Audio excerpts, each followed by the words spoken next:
저는 이제 요한일서 마지막 설교를 하게 됩니다.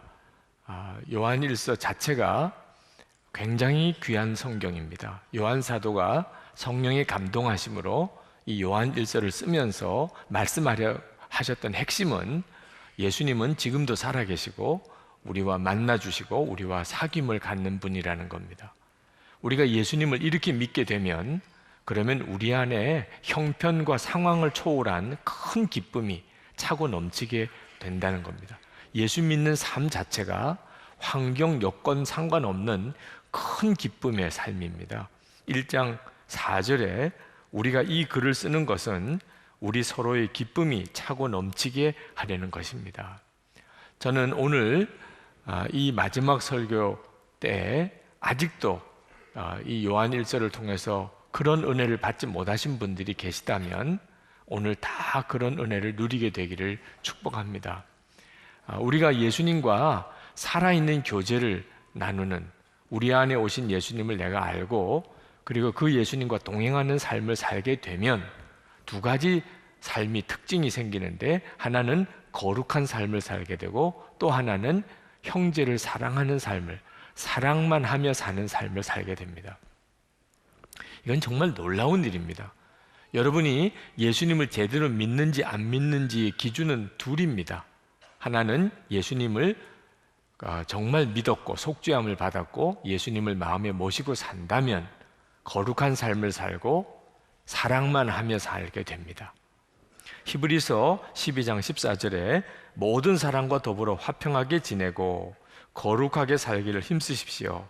거룩해지지 않고서는 아무도 주님을 뵙지 못할 것입니다.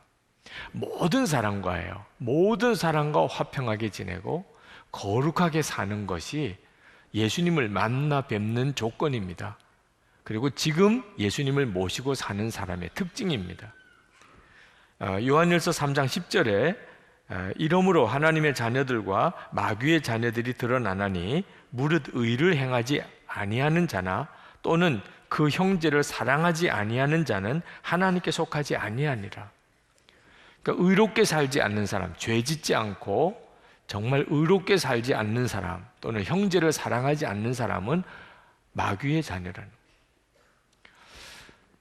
거예요. 오늘 하나님께서 이 말씀이 여러분에게 그대로 믿어지고 누려지게 되기를 원하는 것입니다. 이 요한 사도가 안타까워서 지난번 시간에 하셨던 말씀이 그리스도인들 중에 죄에 빠진 사람이 생긴 겁니다. 죄에 빠진 성도가 생긴 거예요. 요한 사도에게 있어서는 이것은 정말 있을 수 없는 일이었습니다. 지난 시간에 요한 사도가 그러나 죄에 빠진 성도가 만약에 있다면 그러면 기도하라. 그를 위해 기도하라 그랬어요. 그러면 하나님께서 그를 다시 그 죄에서 건져주셔서 온전한 삶을 살게 해주실 것이라. 근데 요한 사도는 이 말씀을 기도의 능력에 의지해서 하시기도 했지만 우리가 무엇이든지 하나님의 뜻대로 구하면 하나님은 반드시 들어주신다. 그 능력에 의해서 기도하라고도 했지만 요한 사도가 말씀하신 또 하나의 의도는 죄 짓는 성도를 보면 비난하고 판단하고 정죄하지 말라. 기도를 해주라는. 교회가 영적으로 온전한 교회가 아닌 경우에는 성도들 사이에 또는 교회 안에 어떤 죄의 역사가 나타나면 기도는 안 하고 기도해 주지는 않으면서 비난하고 지적하고 정죄하는 일이 벌어집니다. 여러분 중에 그런 일이 보이거든 이게 뭐가 잘못되었는지를 정확히 아셔야 합니다. 먼저 기도하라. 하나님도 우리를 지옥에서 구원해 주시려고 독생자를 주시고 예수님은 십자가에 달려 피 흘려 주시기까지 하셨는데 우리가 다른 사람의 죄에 대해서 지적하고 비난하고 정죄하면 말이 되겠습니까? 하나님의 자녀라고 할 수 있겠습니까? 그러면 우리는 물어보게 돼요. 정말 예수 믿으면 죄 안 짓게 될 수 있을까요? 그래서 그렇게 말씀하시는 겁니까? 요한 사도는 단호하게 말합니다. 물론이지요. 하나님께서 우리를 죄 짓지 않게 해주신다는 겁니다. 죄 짓지 말라가 아니고 죄 짓지 않게 된다는 거예요. 5장 18절에 하나님에게서 태어난 사람은 누구든지 죄를 짓지 않는다. 그걸 우리가 안다고 그랬습니다. 요한일서 3장 9절에 하나님에게서 난 사람은 누구나 죄를 짓지 않습니다. 하나님의 씨가 그 사람 속에 있기 때문입니다. 그는 죄를 지을 수 없습니다. 그가 하나님에게서 났기 때문입니다. 여러분, 예수 믿으면 죄 짓지 않게 됩니다. 요한 사도는 우리가 안다고 그랬어요. 그냥 요한 사도 자기가 그렇게 주장한다, 요한 사도 자기는 그렇게 생각한다가 아니고 우리가 다 안다는. 그러니까 그때 당시 기독교인들은 어떻게 믿었냐? 예수 믿으면 죄 안 짓게 된다, 그렇게 믿었다는 거예요. 우리가 다 안다고 그랬잖아요. 대단한 확신이죠. 그런데 이게 우리를 난감하게 하는 거예요. 왜? 분명히 요한 사도는 그랬고 그때 당시는 그렇게 믿었지만 우리는 전혀 그렇게 믿고 있지를 않는다는 거죠. 우리는 예수 믿으면 죄 안 짓게 되나? 아유, 예수 믿어도 어쩔 수 없이 죄 짓고 살더라. 우리는 오히려 정반대 믿음을 가지고 있어요. 예수를 믿어도 어쩔 수 없이 죄 짓고 산다.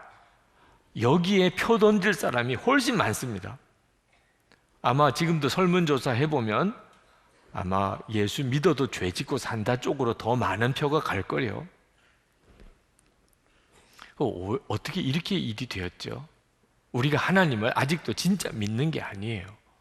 여러분, 천지를 하나님이 창조하셨습니다. 홍해를 하나님이 가르시고 요단강도 하나님이 가르시고 동정녀 탄생 하나님이 하셨습니다. 십자가에서 부활하신 것 하나님이시니까 된 거죠. 죽은 나사로 살리신 거 하나님이니까 하셨죠. 그런데 우리를 죄 짓지 않게는 못 하신다. 이게 말이 되겠습니까?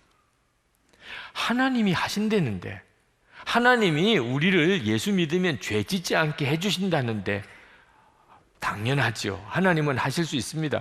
이렇게 믿어야 되는데 예수 믿어도 여전히 죄 짓는 줄로 믿으니까 우리가 죄의 종노릇에서 벗어나지를 못하는 겁니다.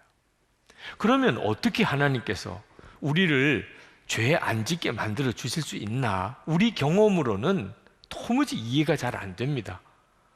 나는 예수 믿은 지 오래되었지만, 직분도 중직이지만 여전히 나는 죄 짓고 사는데, 우리가 주일마다 기도할 때 또 죄 짓고 왔어요.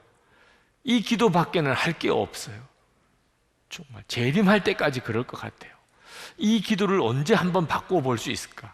그게 우리의 삶의 경험이니까 우리는 도무지 잘 안 믿어지는 거예요. 그런데 오늘 하나님께서 말씀의 진리로 우리에게 지적하시고 깨우쳐 주셔요. 안 믿을 수가 없게 만들어 주세요. 어떻게 도대체 예수 믿으면 죄를 안 짓게 된다는 것인가? 하나님께서 이스라엘 백성들이 하도 하나님의 율법을 어기고 사니까 나중에는 하나님이 직접 이스라엘 백성이 하나님의 율법을 온전히 지키고 살게 해 주시겠다고 하나님이 작정을 하셨어요. 하나님이 그렇게 살게 해 주시겠다. 그걸 에스겔에게 예언하게 하셨어요. 에스겔서 36장 26절에서 27절 말씀에 보면 하나님이 에스겔에게 놀라운 약속을 주십니다. 그것은 하나님이 친히 우리를 모든 더러운 것에서와 모든 우상 숭배에서 정결하게 할 것이며, 새로운 영, 하나님의 영이죠. 새로운 영으로 우리 안에 오셔서 새 마음을 주시고 육신에서 굳은 마음을 제거하고 부드러운 마음을 주시겠다는 것입니다. 마음이 바꿔져 버렸어요. 마음이 바꿔지면 삶이 바꿔지는 거 아십니까? 삶이 왜 안 변하나? 마음이 안 바꿔졌으니까 삶이 안 변하는 거예요. 하나님의 말씀대로 살고 싶고 죄는 너무너무 싫으면 누가 죄 지을 사람이 있겠습니까? 하나님이 우리 안에 새로운 영으로, 성령으로 오셔서 우리 속마음을 뒤집어 놓으시겠다는, 그리고 너로 내 율례를 행하게 하리니 너희가 내 규례를 지켜 행하게 될 것이라. 하나님이 우리 속마음을 뒤집으셔가지고 하나님의 말씀대로 살게 해주시겠다는 것, 하나님이 그렇게 예언하셨어요. 그리고 이 예언이 예수님의 십자가와 그리고 부활 이후에 성령이 우리 안에 오심으로 이루어졌어요. 모든 예수 믿는 성도들 안에 성령이 이 에스겔 예언처럼 우리 안에 오셨습니다. 성령님이 오셨어요. 예수님이 오신 거죠. 예수님이 우리 안에 오셨기 때문에 예수님이 우리를 지키십니다. 악한 자가 우리를 만지지도 못하게 하세요. 죄짓게 못하게 하신다. 18절 하반절에 하나님에게서 태어나신 분이 그 사람을 지켜주심으로 악마가 그를 해치지 못합니다. 이것이 예수 믿는 사람의 실상입니다. 예수님이 내 안에 오셔서 악한 악마가 나를 죄짓도록 나를 해치지 못하게 지켜주신다는 거예요. 여러분이 예수를 믿었으면 이 말씀이 그대로 경험이 되어야 합니다. 여러분도 여러분 속에 계속해서 육신적인 어떤 역사가 일어난다는 것 때문에 낙심하고 두려워하지 마시기 바랍니다. 여러분 안에 육신의 역사도 있지만 여러분은 이미 예수님을 영접한 사람들입니다. 예수님께서 여러분 안에 계십니다. 여러분 그 예수님을 바라보시고 그 예수님과 관계가 깊어지는 것이 열쇠입니다. 예수님께서 여러분을 지키시고 이끄실 수가 있도록 하라 그 말입니다. 죄가 역사가 강하지만 주 예수님은 더 강하십니다. 우리를 능히 죄와 마귀의 손에서 지켜주실 수 있는 분이십니다. 여러분 게임 좋아하십니까? 스포츠 좋아하십니까? 이번 동계올림픽 때문에 속상하십니까? 여러분 드라마 좋아하십니까? 그러면 이번에 게임 해도 좋고 드라마 봐도 좋은데 그걸 바꿔보십시오. 죄 짓지 않는 게임을 하는 것입니다. 게임 좋아하시는 분, 죄 짓지 않는 게임을 해보십시오. 드라마 좋아하시는 분, 죄 짓지 않는 드라마를 한번 살아보시기 바랍니다. 진짜 게임을 하는 거예요. 진짜 드라마의 주인공이 되시는 겁니다. 죄 짓지 않는 것을 한번 게임처럼 한번 즐겨보세요. 흥미롭습니다. 주님은 나를 정말 죄 짓지 않게 만드실 수 있을까? 한번 해보세요. 정말 죄 짓지 않는 이런 삶, 사랑만 하며 사는 삶이 내게 일어날 수 있을까? 그 드라마의 주인공이 되어 보시란 말이에요. 우리에게 필요한 것은 주 예수님을 바라보는 것뿐이에요. 내가 하나님의 자녀가 되었다는 사실을 분명히 아는 것뿐입니다. 19절에 우리가 하나님에게서 났다는 것을 우리는 압니다. 우리는 사람이 달라졌어요. 하나님에게서 난 사람들입니다. 세상의 사람이 똑같지 않습니다. 예수님이 우리 안에 계신 것이 증거죠. 이 세상은 그렇지 않습니다. 19절 하반절에 이 세상은 악마에게 속해 있습니다. 온 세상은 악마의 세력 아래 놓여 있습니다. 악마가 이 세상에 무슨 일을 할까요? 사람들 죄짓게 만드는 일을 합니다. 그게 악마의 일이에요. 그러므로 여러분 예수 믿고도 죄짓는 삶을 사는 것은 심각한 것입니다. 예수님은 그 악마의 일을 멸하려고 오셨어요. 요한일서 3장 8절에 죄를 짓는 사람은 악마에게 속해 있습니다. 악마는 처음부터 죄를 짓는 자이기 때문입니다. 하나님의 아들이 나타나신 목적은 악마의 일을 멸하시려는 것입니다. 여러분에게 예수님이 오신 것은 죄 짓지 않게 하시려고 오신 거예요. 그 사실을 진짜 믿으세요. 그리고 주 예수님을 정말 바라보세요. 예수님이 여러분 안에 계신 것 다 알 수 있습니다. 우리는 예수님을 영접한 사람은 예수님이 내 안에 오신 것을 다 알게 돼 있어요. 20절 말씀에 보면 하나님의 아들이 오셔서 그 참된 분을 알 수 있도록 우리에게 이해력을 주신 것을 우리는 압니다. 우리는 그 참되신 분, 곧 하나님의 아들 예수 그리스도 안에 있습니다. 이분이 참 하나님이시요 영원한 생명이십니다. 여러분이 이 설교를 알아들을 수 있다면, 제가 드리는 말씀이 여러분의 인식 속에 알아들어진다면 그건 성령님의 역사입니다. 만약에 도무지 무슨 말인지 못 알아들으시는 분들은 전도를 받으십시오. 오늘 교회까지 오셨지만 무슨 설교인지 못 알아들으시는 분들은 아직 성령께서 여러분 안에 계시지 않아서 알게 못 해주시는 겁니다. 그러니 여러분이 먼저 예수님을 영접하셔야 됩니다. 죄를 회개하고 예수님을 영접하면 여러분 안에 예수님이 오셔서 이 구원의 놀라운 진리와 복음을 알아듣게 해주신다고 하셨지 않습니까?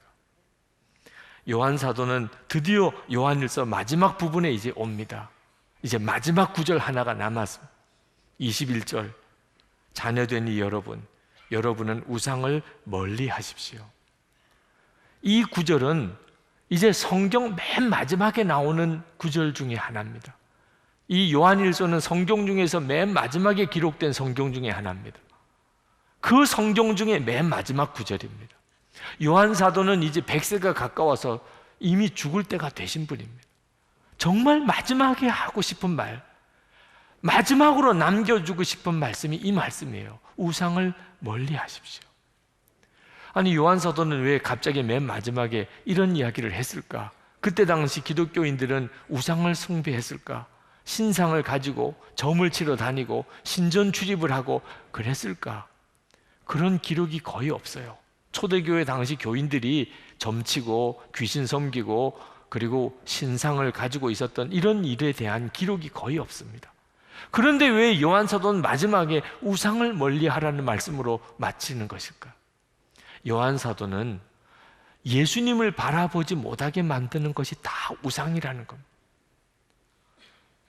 예수님이 내 마음에 와 계신데도 예수님을 전혀 생각지 못하고 살도록 만드는 것이 우상이라는 거예요.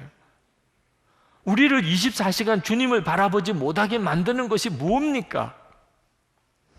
자녀, 부모, 형제, 그럴 수 있습니다. 여러분의 일, 사업, 그럴 수 있습니다. 어떤 것이라도 예수님이 여러분 안에 계신데 여러분 주님을 바라보지 못하게 살도록 만드는 것, 여러분의 생각, 마음, 시간, 관심을 다 뺏어가는 것, 우상일 수 있습니다. 그걸 조심하라는 거예요. 저는 이제 다음 주부터 6개월 동안 안식년을 갖습니다. 마지막 설교이지는 않지요. 그러나 한동안은 제가 이 강단에 서지 않습니다. 저도 여러분에게 안식년 떠나기 전에 꼭 당부드리고 싶은 말씀이 있는데 요한 사도가 마지막에 하신 말씀입니다. 우상을 멀리 하십시오. 여러분, 24시간 주님을 바라보는 일을 자꾸 방해하는 것이 있습니다. 여러분 살아보시니까 아시잖아요. 지금도 아마 예수님을 생각하지 않고 설교하는 저만 바라보는 분이 있으실 겁니다. 예수님을 바라보지 못하게 만드는 것은 사실 다 우상입니다. 그것 때문에 주님과의 관계가 친밀해지지 않고 그리고 기쁨이 충만한 삶을 약속받고도 누리지 못하는 겁니다.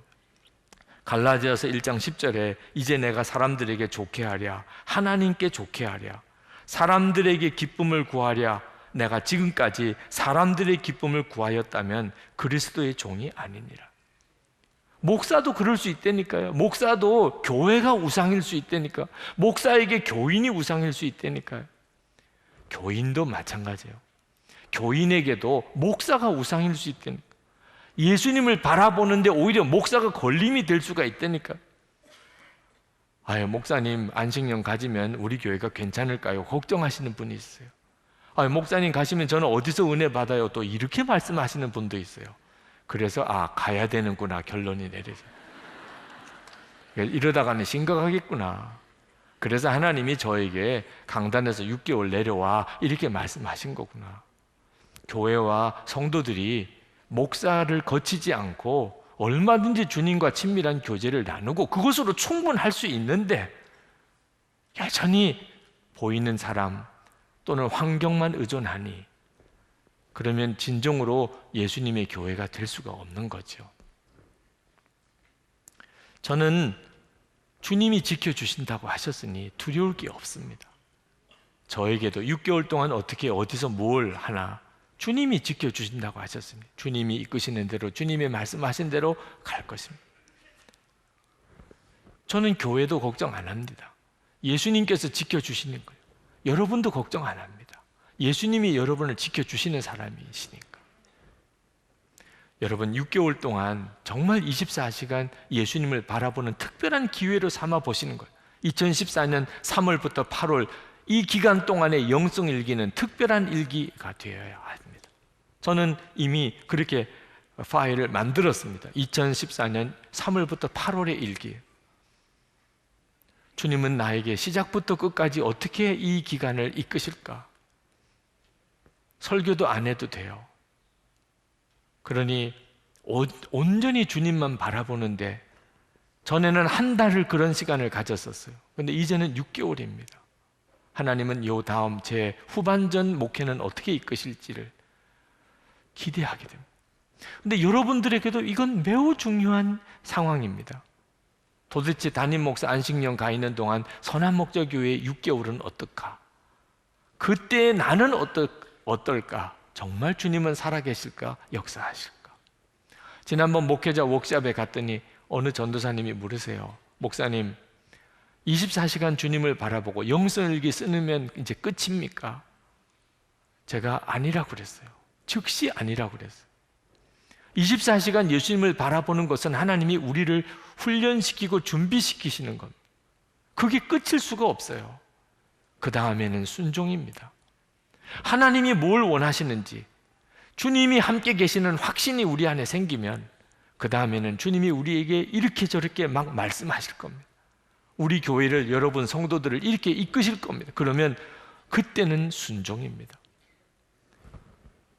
하나님은 우리를 준비시키셔야 됩니다.